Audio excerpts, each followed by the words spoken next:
Bonsoir Éric Coquerel, vous êtes député La France Insoumise de Seine-Saint-Denis et président de la commission des finances de l'Assemblée nationale. Le million que vous vouliez, c'est-à-dire le nombre de manifestants, c'est acquis? Ça vous paraît acquis pour demain? Ça me paraît probable. Probable. De ce que je ressens, à peu près partout. Déjà, une première chose, il n'y a pas une réforme des retraites dans ce pays qui n'est pas mobilisée massivement. C'est vrai. En plus, il y a un deuxième élément, c'est que tous les syndicats sont unis. J'ai rencontré Laurent Berger la semaine dernière, qui me disait n'est pas forcément votre meilleur ami. Qu'est-ce que vous en savez? Je ne sais pas. En tout cas, politiquement. N'ayez pas d'a priori comme ça. En tant que président de la commission des finances, et qui me disait que les secteurs de la CFDT, par exemple, étaient extrêmement mobilisés. Bon, je dis ça parce que la CFDT n'était pas, par exemple, dans la mobilisation de la dernière réforme. Donc, c'est un plus, toute cette unité. Et puis, je regarde les sondages. 93% d'actifs contre le recul de l'âge de la retraite. C'est extrêmement massif. Et puis, autour de moi, voilà, je vois des gens très, très divers, très variés, de tout âge, qui me disent qu'ils vont manifester. Donc, je crois que ce sera un très, très gros succès historique. C'est quoi? 2 millions, vous croyez que c'est possible? Ça, j'en sais rien, je vais pas vous dire. Vous savez comme moi que si on est sur des centaines de milliers, voire 1 million de Français déjà dans la rue sur une première mobilisation, ça sera un succès massif qui vont en appeler d'autres parce qu'évidemment, ça va pas s'arrêter là. Alors, on a bien compris que pour la fonction publique, dans les transports, l'enseignement ou l'énergie, ce sera suivi, voire très suivi, vous l'avez dit. Est-ce que vous avez le sentiment que dans le privé, ça va débrayer? Est-ce que c'est ça, finalement, la clé du succès, au-delà des grévistes habituels, j'allais dire? Alors déjà, ça sera pas les grévistes habituels, parce que ça sera beaucoup plus massif que ça. C'est-à-dire dans tous les secteurs où ils appellent à grève, manifestement, ça va être très suivi, plus que les journées... Y compris dans le privé? Là, je vous parle dans le public. Et dans le privé, je pense que de manière significative, il y aura beaucoup de gens qui font grève. Moi, j'entends parler autour de moi de gens qui vont faire grève dans le privé. Maintenant, vous savez comme moi qu'il est extrêmement dur dans la situation de faire grève dans le privé, que certains, notamment depuis 95, on en parlait déjà, avaient une certaine façon fait grève par procuration, ils soutenaient les grévistes, et puis on verra bien au fur et à mesure du mouvement. Tout demain ne sera pas dans la rue, tout demain ne sera pas en grève, mais moi j'ai tendance à penser que c'est un mouvement qui va prendre de l'ampleur, y compris dans le privé. On verra bien par la suite. Alors justement, je voulais vous parler de la suite. Bon, demain, la France sera bloquée, on l'a compris, à l'arrêt. Le pays sera bloqué. Est-ce que la clé du succès, c'est de renouveler ce blocage, qui demain sera massif, quitte à emmerder les Français, selon l'expression que... Celui qui emmerde les Français, c'est Emmanuel Macron en imposant un projet dont ils ne veulent pas. Là, c'est le peuple contre Emmanuel Macron. C'est ça les situations. Les sondages le montrent, tous les syndicats unis le montrent. Donc, pour reprendre votre expression triviale, voilà, celui qui emmerde les Français, c'est Macron et son projet de faire reculer, de faire travailler tout le monde plus longtemps, quelle que soit leur carrière, etc. Maintenant, je réponds à votre question. Donc, j'appelle pas ça. La question n'est pas de bloquer, etc. La question, elle est de par quel moyen pouvez-vous opposer à un projet social totalement rétrograde? C'est la grève. C'est constitutionnel, c'est ce qui fait la différence entre une démocratie et une dictature. Et oui, j'espère que les grèves vont avoir beaucoup de succès, parce que plus ils auront de succès, plus on aura des chances, parce que je le crois, qu'Emmanuel Macron soit obligé de reprendre son projet et d'être plus raisonnable sur cette situation que d'imposer ce sacrifice de plus aux Français. Demain soir, après le mouvement, les leaders syndicaux vont se réunir à nouveau pour décider des suites du mouvement. Vous souhaitez quoi? Des journées régulièrement, ou vous souhaitez une grève? On s'est arrêté jeudi, on s'arrête vendredi, on recommence lundi. Qu'est-ce que vous souhaitez, même si je sais que ce sont les syndicats qui vont... Moi, je donne pas de consigne aux syndicats. D'accord? Parce que je donne pas de consigne aux syndicats. Ce que j'ai entendu de la part, par exemple, de M. Martinez, c'est le fait d'appeler à des grèves reconductibles. Oui. Je pense effectivement que d'appeler à des grèves reconductibles pour commencer, c'est quelque chose qui me paraît de bonne aloi. Il le dit lui-même dans les secteurs qui peuvent. Mais reconductible, ça peut être tous les jeudis. Bien évidemment. Mais c'est plutôt tous les jeudis ou tous les jours. Le plus efficace à un moment donné, c'est que la grève soit tous les jours, de façon à être le plus efficace possible. Mais ce n'est pas moi qui vais dire aux syndicats ce qu'il faut qu'ils fassent. Et attendez, laissez-moi terminer. Et en plus de ça, je pense qu'il faut qu'ils aient des mots d'ordre, et ils sont très, très suffisamment grands pour le trouver, qui leur permettent de conserver l'unité. C'est-à-dire que l'unité, j'allais dire, ne se fissure pas sur le forme de mots d'ordre. Donc je leur fais confiance. Même si Martinez veut une grève tous les jours, il faut écouter Berger si lui, il est plus modéré. Je vous dis, ils sont suffisamment grands et intelligents pour prendre les bonnes solutions, en fonction aussi de ce qu'ils ressentent dans les usines, dans les entreprises, dans les capacités de faire grève. Moi, je constate que de plus en plus, il y a des appels de plus en plus fréquents à avoir des grèves reconductibles. Donc, je suis ça avec intérêt. Donc, la grève tous les jours, vous dites c'est le constitutionnel, c'est notre seul moyen de lutter, mais on est d'accord que ça veut dire plusieurs jours de blocage. Vous l'assumez. Ça fait plusieurs jours de grève pour faire en sorte que les Français ne soient pas obligés de travailler plus longtemps, comme le propose cette réforme. Plusieurs jours pendant lesquels la France est bloquée. Oui, mais je sais pas à quoi non, mais vous moi, je veux bien si vous Celui assumez. Qui bloque, il y a une manière de ne pas bloquer le pays. C'est que M. Macron retire un projet qui est refusé par une très grande majorité de nos concitoyens, pour lequel, contrairement à ce qu'il peut dire, il n'a pas été élu, puisqu'il a été élu président de la République face à Mme Le Pen. Il a appelé des gens comme moi, comme les électeurs de gauche, à voter pour lui. Donc il sait très bien que c'est pas ça qui signifie une adhésion à son projet de réforme. Et dans ces cas-là, il y aura aucun blocage, il y aura pas de problème. Mais ça, il faut poser la question à M. Macron. C'est lui qui met les gens dans cette situation, les salariés dans cette situation. Et je vous rappelle que quand vous faites grève, vous n'êtes pas payé. Donc c'est aussi un sacrifice de faire grève. Le Rassemblement national est contre la réforme. Est-ce que les électeurs, les militants du RN sont les bienvenus dans les manifs à vos côtés ? J'ai entendu les syndicats et je suis d'accord avec eux pour dire que les élus du RN ne sont pas les bienvenus. Tout ce qui est significativement affiché RN. Et nous, demain, par exemple, nous allons soutenir les mobilisations avec nos drapeaux, etc. Bon, voilà, on est bienvenus, on le sait, les syndicats nous l'ont dit. Je pense que tout ce qui serait dans cet esprit-là du côté RN n'est pas bienvenu. Et d'ailleurs, j'ai entendu que Mme Le Pen n'appelle pas à manifester. Donc la question est réglée. Donc les électeurs, oui, pourquoi pas, les élus, non. Comment voulez-vous que je sache qui est électeur de RN ? Ça se voit pas sur sa tête. Vous demandez le retrait du texte ou rien. Est-ce qu'il y a, selon vous, une amélioration possible tant que le texte propose le recul de l'âge légal de départ ?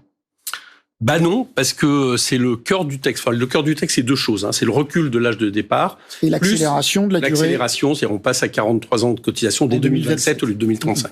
Bon, c'est ces deux... c'est ces deux parties qui font en sorte que pour la quasi-totalité des Français, ça va être un recul en gros de 2 à 3 ans pour partir à la retraite sans contrepartie significative. Donc c'est le cœur du projet. Et d'ailleurs, c'est la raison, par exemple, je reprends la CFDT, c'est la raison pour laquelle la CFDT s'oppose à l'ensemble du projet, parce que tout le monde a compris que c'était de ça dont il s'agit. Donc oui, il faut faire retirer le projet. Purement et simplement, on ne négocie pas, c'est le retrait du projet. Je ne vais pas demander au gouvernement d'en revenir à la retraite telle qu'elle est aujourd'hui. Je ne crois pas, c'est pas ça qui est dans les tuyaux. Bon, donc manifestement, si on fait reculer l'âge de départ de la retraite, si on fait reculer cette histoire de 43 ans de cotisation en 2027, on aura fait reculer la réforme. Il n'en restera rien. Des syndicalistes de la CGT ont menacé de coupure de courant, pas les Français, mais les députés qui voteraient pour la réforme. Est-ce que vous soutenez ce mode d'action ? Alors c'est un mode d'action, j'allais dire, ils sont souverains sur leur mode d'action, mais là-dessus, excusez-moi, j'ai entendu, tout à l'heure j'étais à l'Assemblée nationale et on a voté un texte de protection des élus. Et j'ai entendu M. Dupond-Moretti, un peu provocateur comme d'habitude, faire une comparaison entre ça, le texte qu'on votait, et cette histoire de coupure d'électricité. Alors il faut raison garder, d'accord ? Ce que disent les syndicalistes de CGT Énergie qui ont appelé à ça, ils parlent à certains moments d'interpeller les députés, M. Berger le dit aussi, etc., et que ça peut aller jusqu'à des coupures ponctuelles, précises, démonstrative par rapport à tel député. Pour moi, ce n'est ni une agression matérielle, ni une agression physique. Donc, faisons attention avec les mots. Vous savez, il n'y a pas longtemps, on a une députée de chez nous qui a vu son local saccagé 2 fois par un syndicat paysan. À 2 reprises. Et donc, pour l'instant, j'attends le même genre de réaction de la part du gouvernement. Ça ne vous choquerait pas que des élus être scandalisés de ce genre de choses. Je vous dis que c'est pas moi qui donne ce mot d'ordre. Simplement, revenons à la raison. C'est une modalité d'action pour rappeler quand même quelque chose. Vous n'êtes pas. Décrivez pas. Vous n'êtes pas là pour décrire la réalité. Je vous dis pour rappeler quelque chose, c'est que le fait de forcer les gens à travailler 2 à 3 ans de plus quand vous avez eu en plus des carrières longues, que vous faites des métiers qu'en général les députés ne font pas, eh bien ça peut être ressenti comme une agression. Et à partir de là, je trouve que les modalités qui sont proposées ne méritent pas une telle indignation. Alors ça va être l'heure du cours de droit constitutionnel. Je vous promets que je vais essayer de faire le moins ennuyeux possible. J'espère que vous allez prendre le même engagement. Le texte est inséré dans le projet de loi de financement de la sécurité sociale. On dit PLFSS. Or, la loi stipule que si l'Assemblée nationale ne s'est pas prononcée en première lecture dans un délai de 20 jours, eh bien, le texte passe au Sénat. Donc, vous avez une alternative. Soit vous faites une pluie d'amendements, vous aviez dit 1000 amendements par député, et le texte n'avancera pas, et il ne sera pas voté. Soit vous choisissez de choisir des amendements. Qu'allez-vous faire? Que va faire votre groupe à l'Assemblée? C'est extraordinaire. Excusez-moi, vous inversez les responsabilités. J'inverse pas, je dis c'est comme ça, qu'est-ce que vous allez faire? Vous avez raison. Je suis très content que vous souligniez cette question et ce problème. Parce que c'est un sacré problème de démocratie, ce qu'est en train de faire le gouvernement. Vous me permettrez d'en parler d'abord. Je vous en prie. C'est-à-dire que d'habitude, pour bien comprendre, un projet de loi de finances de la sécurité sociale rectificatif, c'est quand vous décidez aux marges d'actualiser un projet. C'est à ça que ça sert. D'accord ? Ça ne sert pas à réformer en profondeur un système de retraite avec une réforme structurelle. Donc le gouvernement utilise ça parce qu'il veut se donner la possibilité de passer sans vote en première lecture et de raccourcir les débats. Alors, c'est un problème de démocratie. Face à ça. Et je vous rappelle, en plus de ça, je continue comme le scénario, c'est que si à la fin il n'a pas de majorité, il peut le passer par ordonnance. Donc le Conseil constitutionnel peut le refuser. C'est pire que le 49.3, il n'y a même pas de possibilité de motion de censure. Bon, c'est juste pour souligner où sont les responsabilités. Par rapport à ça, nous, c'est très simple. On sait qu'au bout de 20 jours, il y a un coup près. Voilà. D'accord ? Eh bien, nous allons utiliser pleinement ces 20 jours. Nous allons aller jusqu'au bout de ces 20 jours avec le nombre d'amendements qui seront nécessaires par rapport à ces 20 jours, puisque de toute façon, on sait qu'au bout de 20 jours, ça s'arrête. Donc l'idée, on sait qu'on n'ira pas à 30, 40 jours, et pour faire en sorte, non seulement de peser le nombre d'amendements nécessaires, quand je dis nécessaires, c'est ceux qui éclirent le débat, qui nous permettent, j'allais dire, de donc ça veut dire pas d'obstruction. Et en même temps... Est-ce que vous pouvez être plus clair? Ça veut dire... Mais attendez, si vous, en même temps, il est hors de question d'accélérer ce calendrier déjà restreint. Donc on va essayer d'aller jusqu'au bout de ça, pour une bonne raison, c'est qu'on veut laisser faire en sorte que la mobilisation puisse se développer. Donc il y a aussi le but de ne pas accélérer les débats comme le gouvernement le souhaiterait. Mais si on va au vote, si vous accélérez les débats pour aller au vote, eh bien, vous avez une chance que le gouvernement, avec des LR, avec une partie de la majorité qui ne veut pas voter la loi, vous auriez une chance que le gouvernement soit mis en minorité.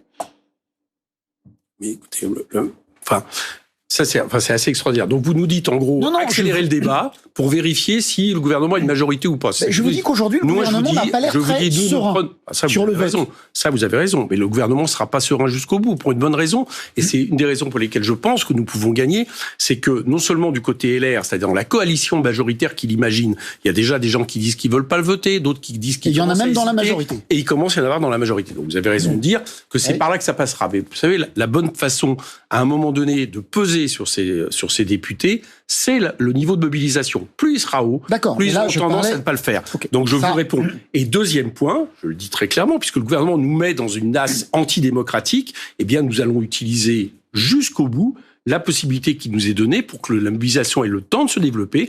Donc pour être clair, on ne va pas chercher à les arranger pour voter avant 20 jours. Bien, on va passer à la situation la France insoumise. François Ruffin était sur BFM ce matin et il a dit ceci.